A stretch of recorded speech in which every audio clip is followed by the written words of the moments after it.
Hello बच्चों। स्वागत है आप सबों का हमारे चैनल स्कूल ऑनलाइन टुडे पे।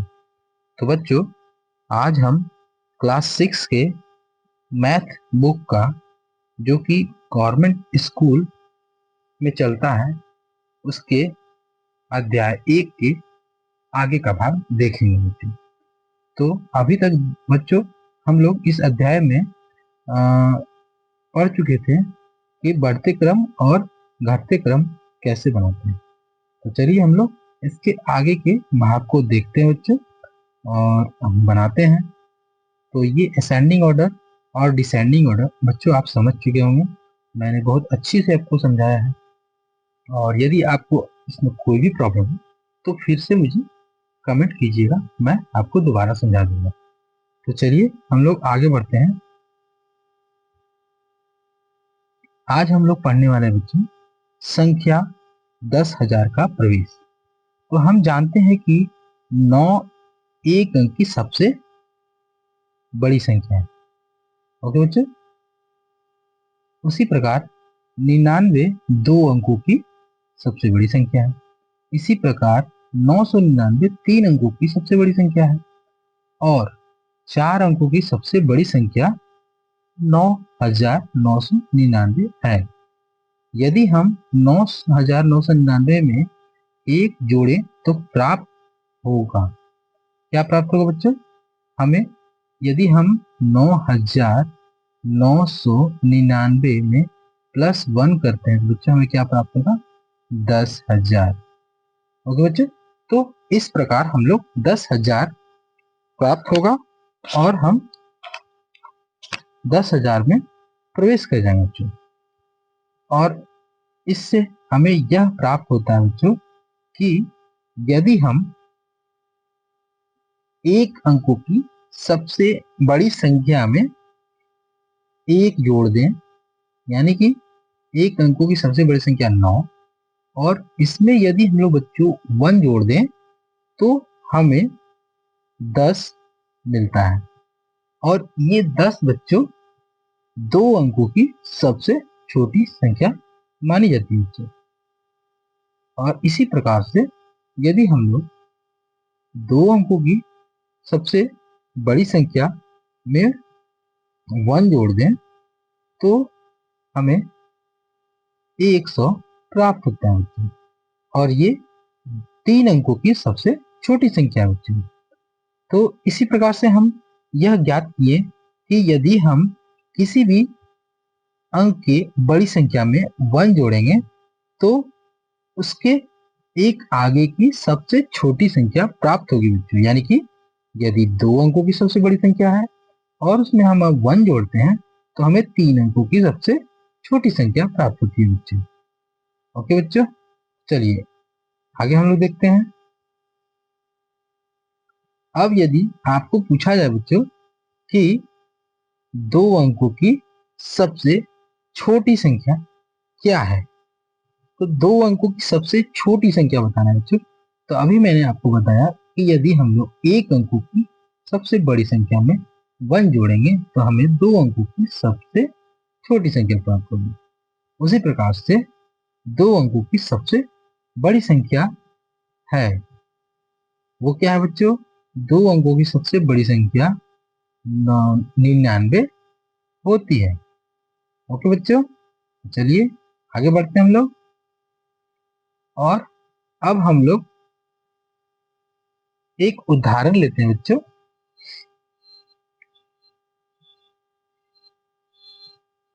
यहाँ पर एक उदाहरण दिया हुआ बच्चों कि दशमलव पद्धति में 7 अंकों की कुल कितनी संख्याएं होंगी? 7 अंकों की कुल कितनी संख्याएं होगी? तो इसे हम लोग कैसे हल करेंगे बच्चों? 7 अंकों की सबसे बड़ी संख्या लिखेंगे, वो क्या होगा बच्चों?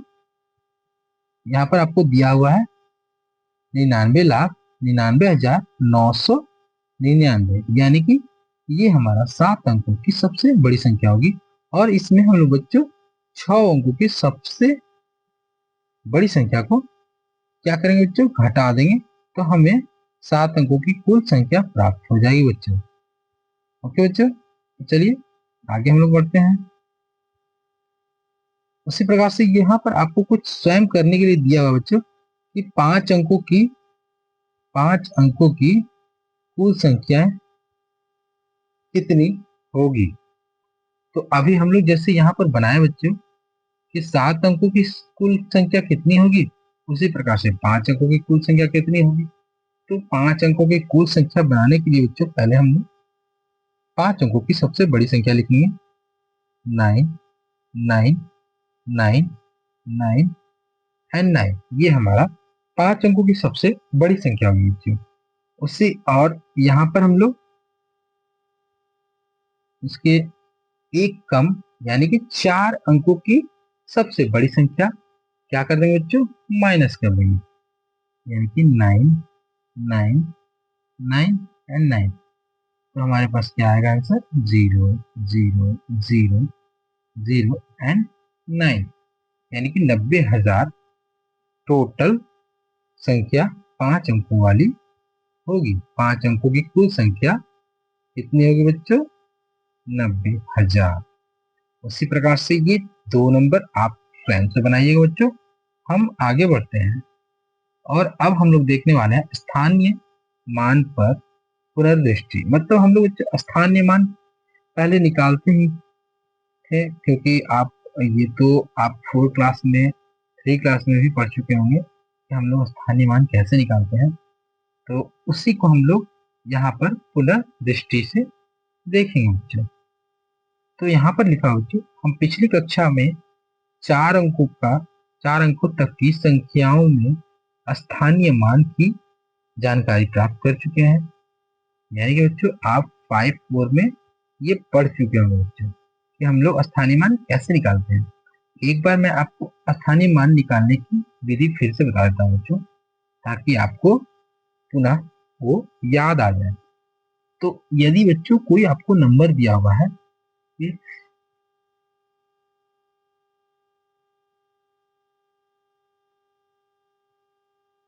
4 6 7 8, बच्चों ये नंबर दिया हुआ है, यहाँ पर आपको 6 का स्थानीय मान निकालना है।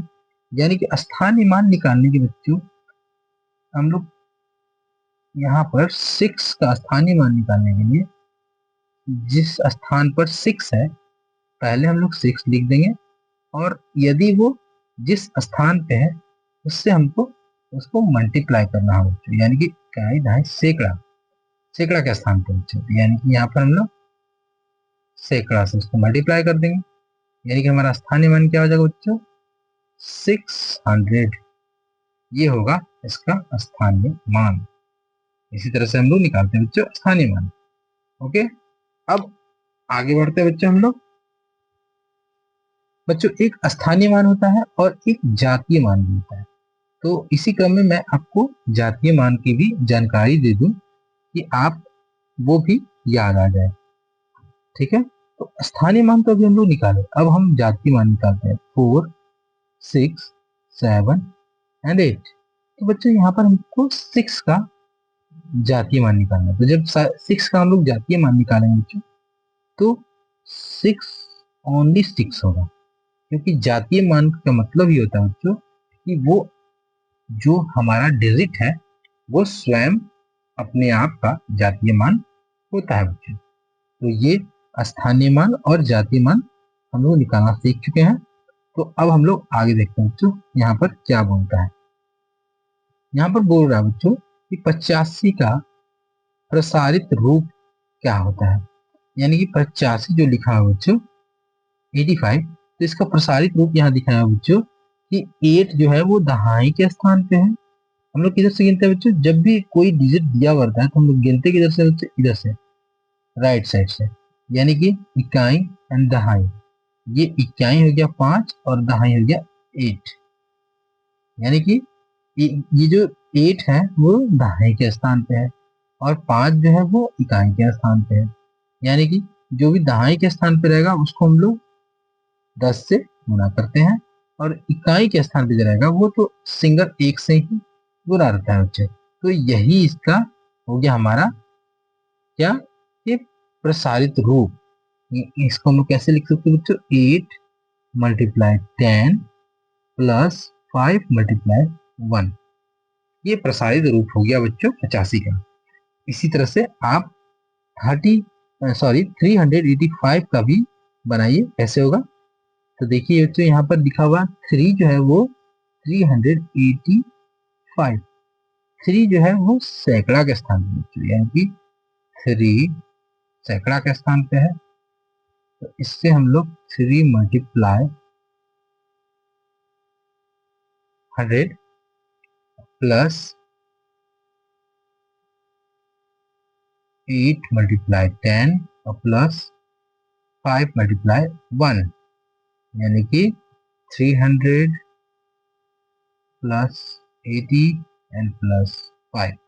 ये हमारा हो गया बच्चों प्रसारित रूप। इस तरह से आप किसी भी संख्या को उसका प्रसारित रूप लिख सकते हैं बच्चों। तो चलिए हम लोग अब आगे बढ़ते हैं और देखते हैं। इस प्रकार से बच्चों ये जो संख्या दिया हुआ है, ये अब जैसे हम लोग बनाए बच्चों 10,000 में प्रवेश, उसी तरह से हम लोग अब 1,00,000 में प्रवेश भी है। तो बच्चों जिस तरह से वो हम लोग बनाए थे उसी प्रकार से ये भी है। और दशमलव पर सॉरी ये जो प्रसारित रूप है वही यहाँ पर फिर से समझाया हुआ है बच्चों। तो ये सब आप समझ चुके हैं। तो अब हम लोग आगे बढ़ते हैं बच्चों। अब एक आता है बच्चों संख्याओं का हिंदी में मतलब उसको अंकों से अब शब्दों में हमें लिखना है बच्चों। ये है हम लोग कैसे लिखेंगे बच्चों कि वो अंकों में दिया हुआ है और उसे हम लोग को शब्दों में लिखना है। यानी कि यहाँ पर बच्चों जो दिया हुआ है, ये देखिए बच्चों, यहाँ पर ये 80,000 यानी कि 80,000 हुए बच्चों। तो उसी को यहाँ पर हम लोग शब्दों में लिख दिए हैं और इसका यहाँ पर प्रसारित रूप भी लिखा हुआ बच्चों। तो इसी तरह से ये जो है 85,000 यानी कि 85,000 नहीं, 8,00,000, 8,00,000 और 50,000 बच्चों। तो 8,50,000 यहाँ पर लिख दिए हैं और उसी प्रकार से इसका प्रसारित रूप यहाँ पर लिख दिए हैं। तो बच्चों आगे इस तरह से सबको आप बनाइएगा। तो अब हम लोग अगले वीडियो में मिलते हैं, क्योंकि बच्चों ये वीडियो बहुत ज्यादा लंबा हो चुका है। तो मिलते हैं हम लोग अगले वीडियो में। तब तक के लिए बनाते रहिए और बाय बाय।